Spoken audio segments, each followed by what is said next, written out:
The reason why I don't eat pork.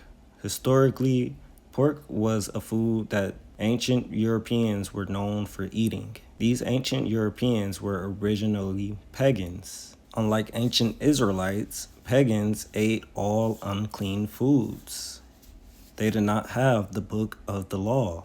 So pork was a customary meal for early Europeans. So how did this custom for the Europeans spread all the way into the New World? Ya llegó la carne y el buche. Y este es el cuerito. Ahí va el caso. Okay, guys, so I wasn't able to get the Aunt Betsy's chitlins, but I found these Danish crowns. And they said they're hand cleaned. Obviously, I'm going to clean them, but I'm letting them thaw out. I got 3 packs, so. As far as chitlins are concerned, chitlins were derived way back when we were slaves.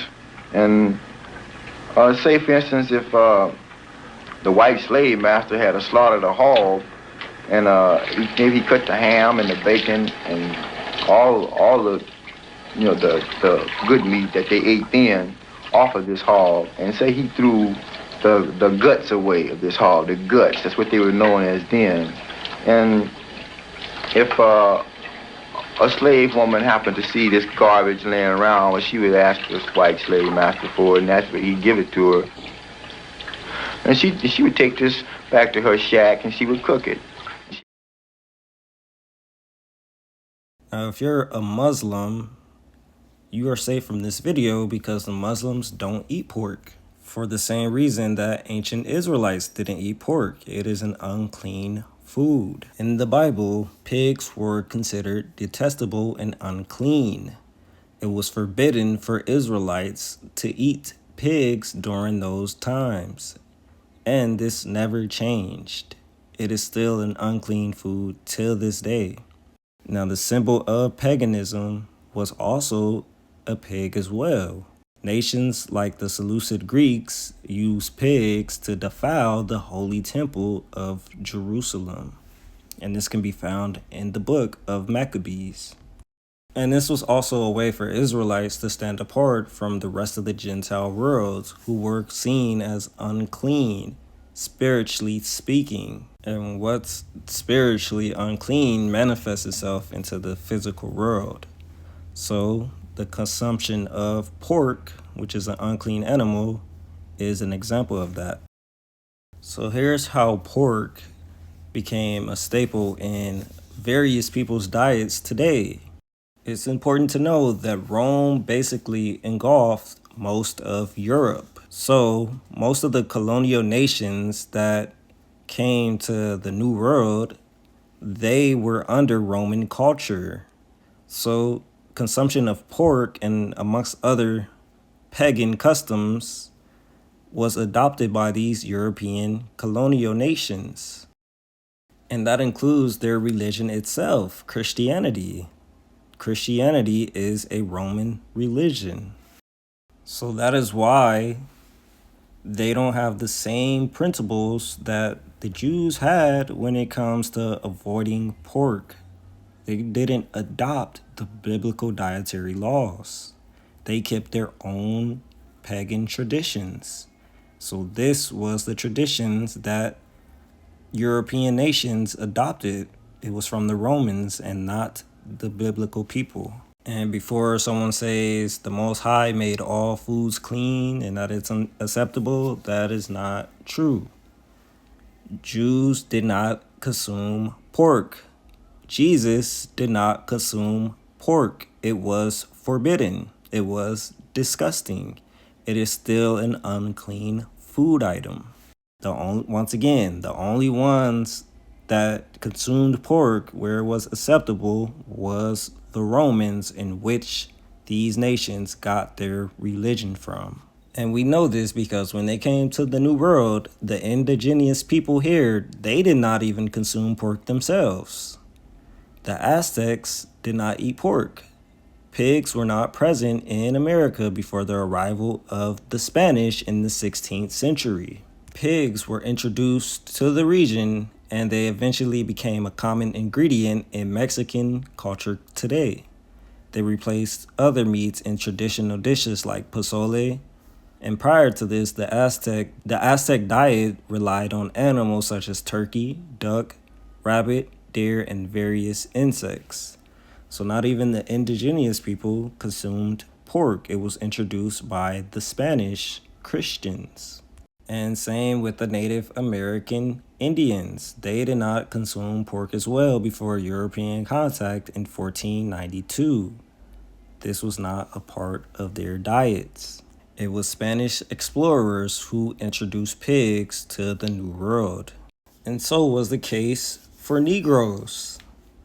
When Negroes were brought here as slaves, they did not consume swine as well. In Africa, this was also a forbidden food because many of those Negroes in Africa were also converts of Islam, and Islam forbid eating pork. Now, some of them wasn't even Islamic, and they still forbid to eat pork.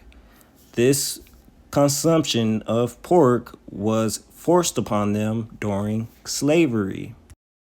Pork was often the less desirable parts of the carcass.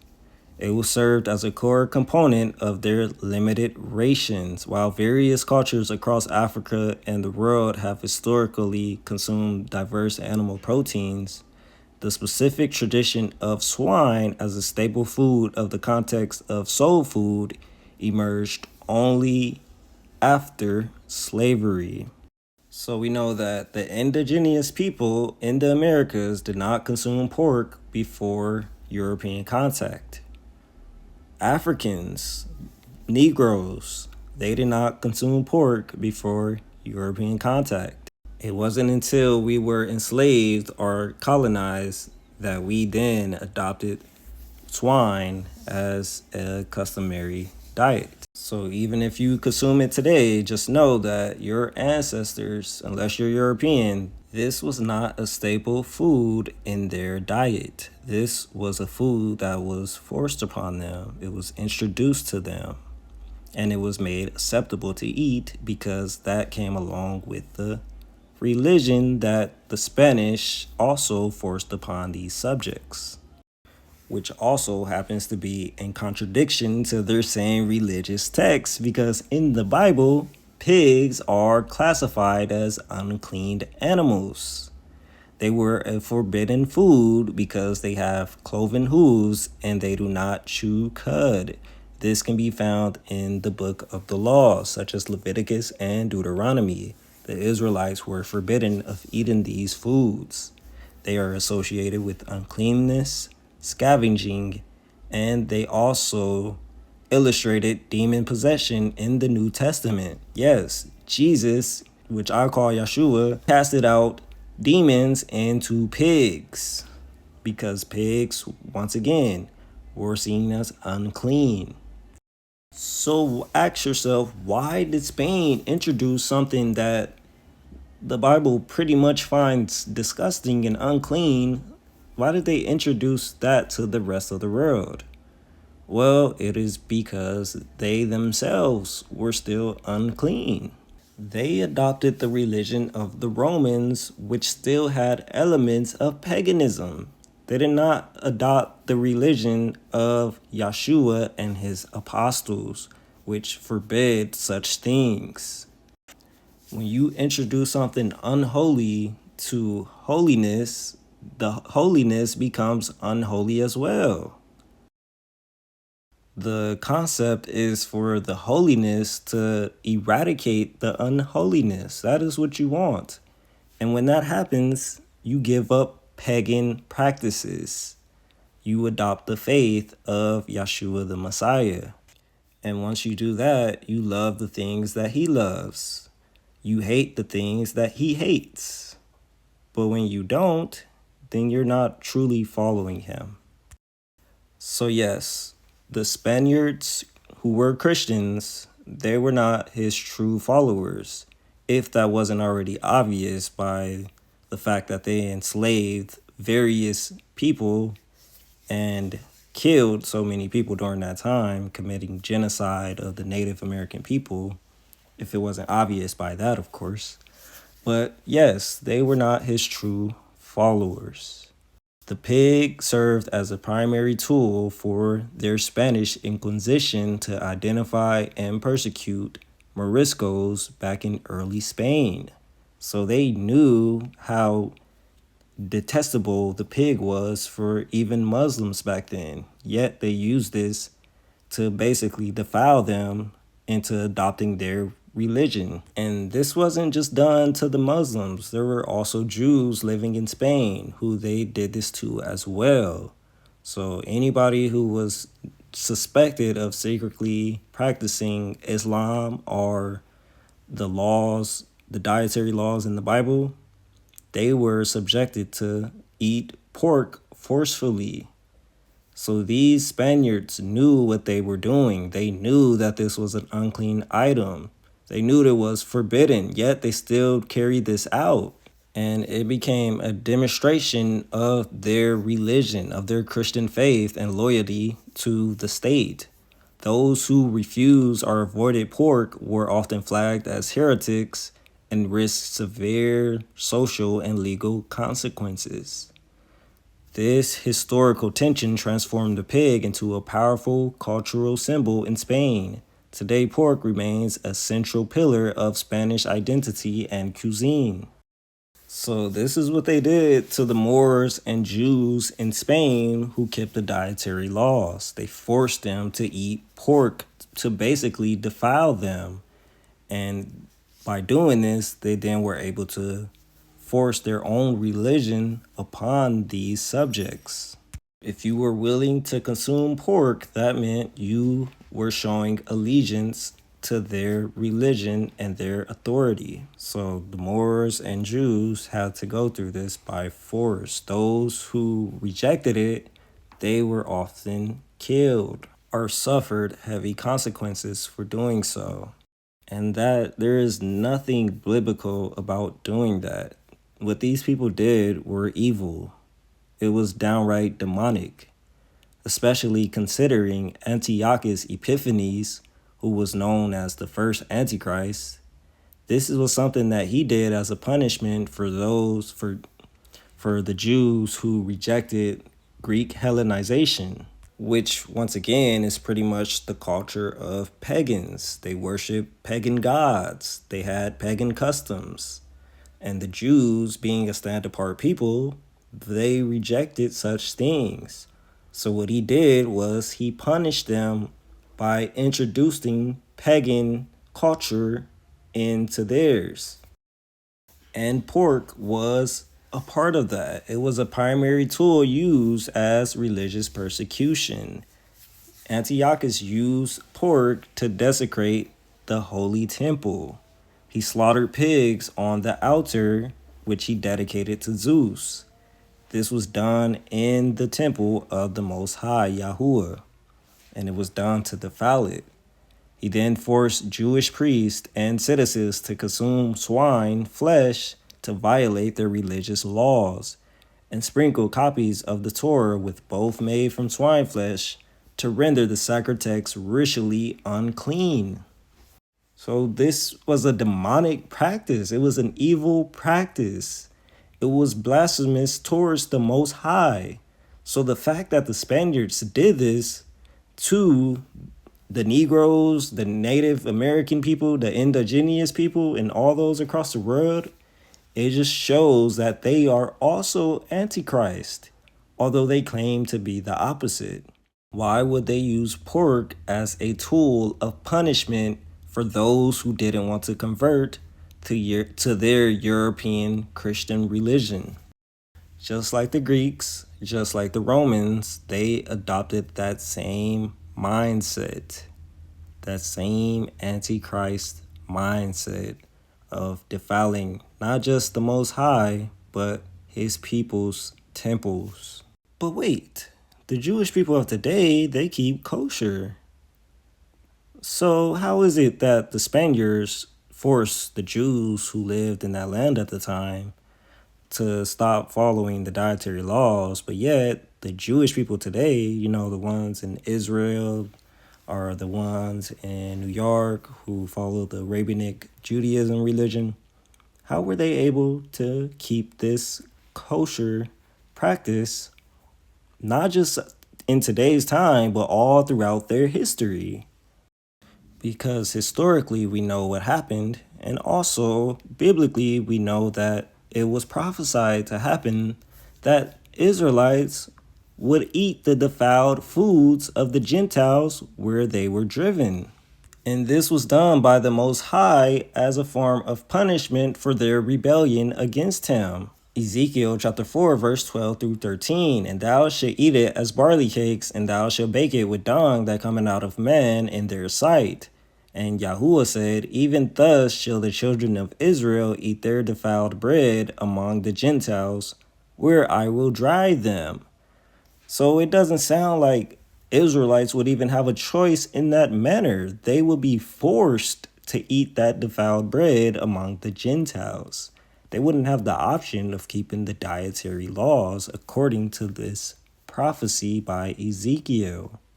Yet, the Jewish people of the day seem to have kept this custom all throughout their history, which they state has gone on for over 3,000 years. But how is that possible when you know the history of what happened to the Jews in Spain and in the Bible? It just so happens that it was only the Eastern European Jewish communities that were able to keep this for as long as they have existed in the region. So they were the only Jewish community in the world that were able to keep kosher. It says, as Jews settled in Eastern Europe, including areas of modern-day Poland, Ukraine, and Lithuania, they maintained these laws as a central pillar of their religious and cultural identity, establishing the necessary infrastructure, such as kosher butchers and bakeries, to support their observance. But yet, that doesn't align with the Bible. The Bible says those observances would be interrupted when they went into the lands of the Gentiles. They will be forced to eat defiled bread among the Gentiles. And that was the case for almost everybody else. That was the case for the indigenous people, and that was the case for Negroes.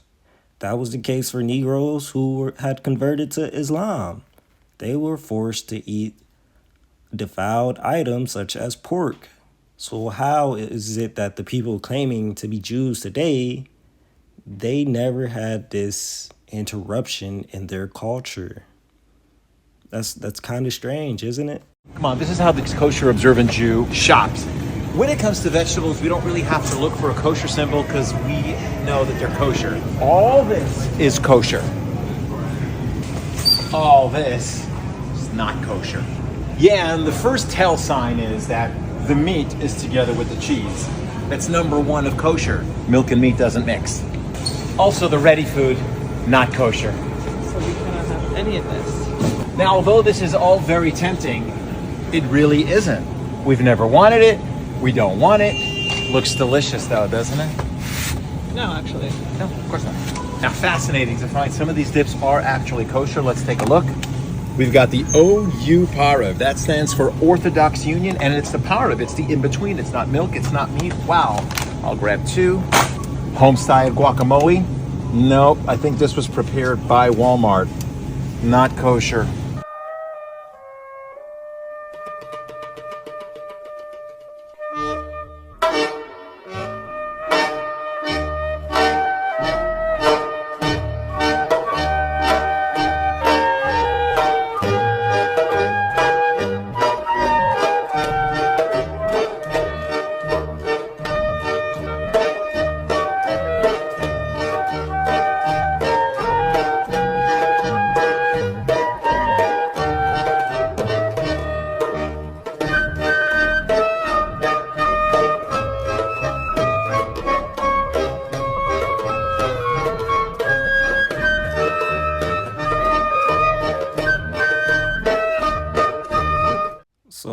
reason I don't eat pork today is because it is still unclean, just like the Bible says. It is not something that man was made to be consuming. So it can create health problems, but also pigs was used as a way to defile Israelites. It was used to defile the holy temple of the Most High, Yahweh. And who else would be behind this? None other than Satan himself. So, of course, I am not going to continue to consume pork after knowing these things. There's one thing to be ignorant and unlearned, but once you know these things, you have to come out of that mindset, especially when you have the freedom to be able to make the choice of continuing to consume that or to give it up. My ancestors, who were slaves, they didn't have that choice. They were forced to eat that, just like the prophecy says. But today, we are given that freedom to make that choice. And I choose to follow the ways of the Most High and his son, Yashua the Messiah, who both detested pork and cast demons into swine. That is the choice that I will take. I will serve my God.